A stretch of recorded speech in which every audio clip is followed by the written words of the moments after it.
G'day YouTube, welcome back to my channel. Sorry I haven't been posting in a while. It's been time in Melbourne where it's just coming into winter, so there's not that much to do. Not as much as obviously other seasons. The transition from autumn to winter, you really not much to do.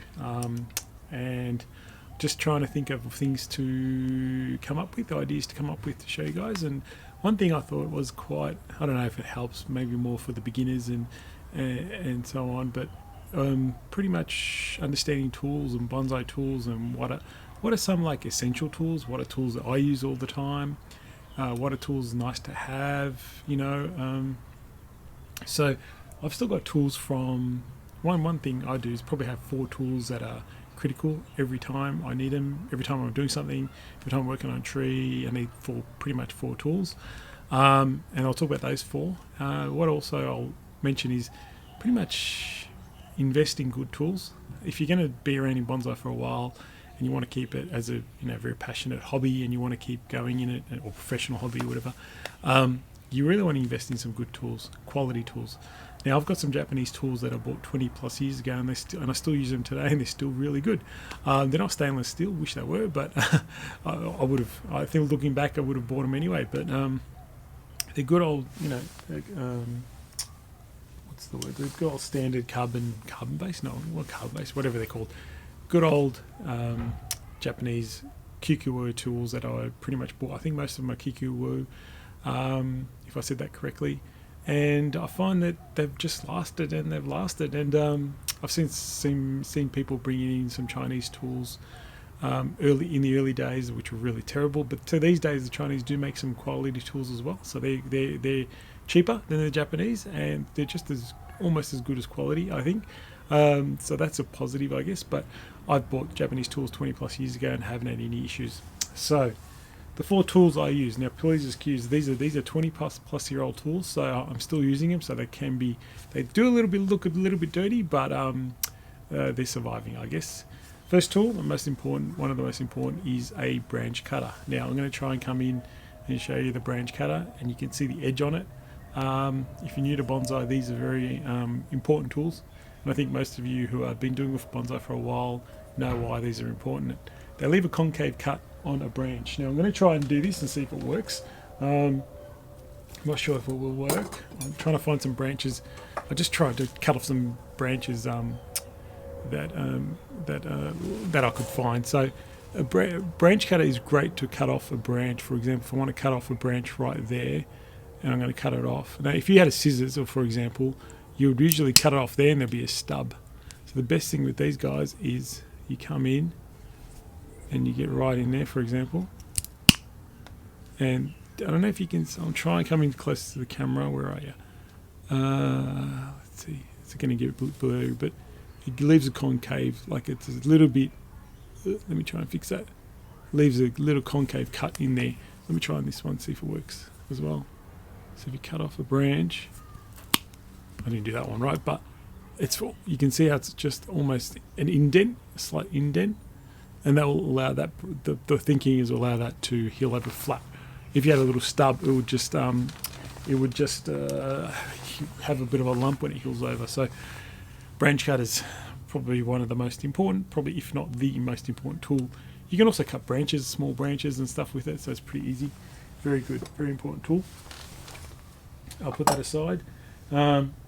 Next one, probably I'll just use some nice sharp twig shears, twig scissors, just to cut twigs and little branches. Pretty easy. There's a whole different variety of this size. Like I've got one this size. I've got unfortunately I've got 2 smaller size ones. Sometimes I lose them and I can't find them in the garden, so I've got 2 smaller ones as well. So I've doubled up on quite a lot of tools because usually I can't find one that I placed somewhere in the garden and I've lost it. So there's a couple of small ones. You can also get a longer handle one as well, which is quite good. So different variations. These are small ones. That's a long handle one. And probably at the moment, this one's in between, and I think I use this mostly. So nice. See how the long tips on them? The long tips on them enables us to go right into the tree without putting our hands all the way in through. So it helps us, trim off the twigs easily. So that's number one of the second, another important tool, one of the 4. So that's 2 of the 4 I've used. Jin pliers, I use these all the time. You don't have to have the Japanese ones. You can just get a cheap old pair from any shop, anywhere, any pliers that have a pointy kind of, at least a little bit of a point, so you can get in there. And mainly I use these for tying guy wires and bending branches up. So good old Jin pliers, we call them here. These are also used to Jin branches. So when you get in, you squish the branch all along, and then you can just tear the outer bark off, so the cambium lace. So they're called Jin pliers because they create Jin, but I use them mainly for plier work, so twisting, tying guy wires in place. So another number 3, that's the third most important tool in my little stack of 4 tools. The next one is obviously the wire cutters. Now there's different variations of wire cutters. Now these ones I've had, as I said, this is probably 20 years I've had this one, and it's still got a nice sharp edge. It still cuts in wire, no problems. It maybe struggles with some really thick copper, that's about it. But a bit of force and I can cut it off with the thick copper. That's the only one it really struggles with, because it hasn't got a huge opening to cut through. So wire cutters, and the reason why you want some wire cutters with that kind of edge is you can get right in close to when you want to cut off wire from the branch. You want to get right in close, cut the wire off without damaging the branch. So these little pointy cutters get right in there. So that's really, really important. The other variation is this one. We might have seen these ones before. Again, very similar, just a little bit different. You can see how rounded head. Either one's good. No, they're both really good. This probably cuts a bit thicker for me, like a bit thicker, but it's got a bit of a thicker dimension, so its dimension's thicker. So I would use this on bigger trees and bigger wire, whereas this one's thinner and getting right into the smaller trees and cut off wire. So that's the only reason I have 2. Don't worry, I've got multiples of everything, so don't worry about too much about that. But just think about which ones you need to use. So top 4, as I've mentioned to you guys, top 4, I don't go anywhere without them, is branch cutter, Jin pliers, some nice sharp twig scissors, and some wire cutters. Then number 4, always use these, carry them around, eat like this usually when I'm working on trees, so they're very important. Number 4. When it comes to winter, some heavy duty shears. You can see how these have got a good wear and tear on them. I do sharpen them. I do need to sharpen these after I do root work every year to keep them nice and sharp, nice heavy, because you can hear that. You can really cut in to the roots when you have nice big shears like this. So again, Japanese tools. Again, I'm just saying I've invested in Japanese tools and they've lasted me. These carbon ones I got to sharpen once in a while. That's about it. The stainless steel ones you don't have to. So that's that one done. A couple other tools I thought I'd show you is I've got a nice little small knob cutter. Now you can see this. See how it's really rounded? Now this really gets into a branch and really cuts a knob. Really digs into it. I don't know how I can show you this with. It's going to be a bit hard to show you, but I'm going to try and show you maybe. I don't know. No, that won't work. I'm going to try and show you a way to how can we show this. All right, maybe. No, that didn't really work. Let me try something else. But it really gets in there. It makes a really concave. See how that's really indented? See how it's really indented? That's what I was trying to get to. Maybe I can do it on this one actually. Okay, this. You can actually really chew into the wood and really make a nice, really deep indented concave cut. So these are nice little small ones that I've got. You can get bigger ones, but I don't really need the big ones. I need these little small ones so you can really nibble away. Again, 20 plus years I've had this, no problems, no issues with the edge. So it's been really good. It's a nice little, you can see how see the roundness of them, and that was to get right in and cut the branch off.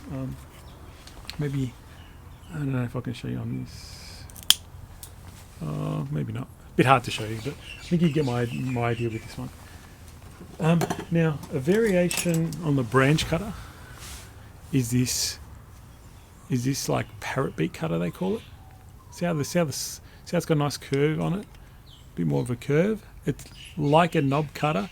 It's in between a knob cutter and a branch cutter. So it's in between, it's kind of in between this one and the branch cutter. You get this parrot beak cutter. I do find these useful, not as much as my branch cutter, but it's a really useful tool if you want to really cut against the trunk, for example, cut the branch right against the trunk so it heals over nicely. Because I don't do that, I don't cut branches, for example, on black pines all the way back or junipers all the way back. I let them die out and make gins. I don't use this very often. It's mainly useful, maybe think about growing on trees or deciduous trees, growing them on, growing them bigger, and you want to make cuts close to the trunk, nice and tight. So that's that one. I hope that's cool. Some other little tools that are nice and useful. Very important, chopstick. I've got tons of chopsticks. Chopsticks to work the soil in when you're repotting, very important. Sometimes I use tweezers if you need a pair of tweezers to pluck needles, pluck stuff. I use this end to press down moss when I put the tree on. But again, this is a nice to have tool, not really essential. I love this tool. This is my root rake. It's a very heavy duty root rake. Now it's going to get some work done in soon coming up with us being in winter. Towards the end of winter, I'll be using this. Very sturdy. It's got a nice little tap base as well. I use this to dig edge of the pot, dig out the roots and dig out the tree from the pot. That's what I use that for. And it's quite a strong, heavy duty one. Won't bend. And these helps me rake the roots out. Very cool tool. I love my grafting knife.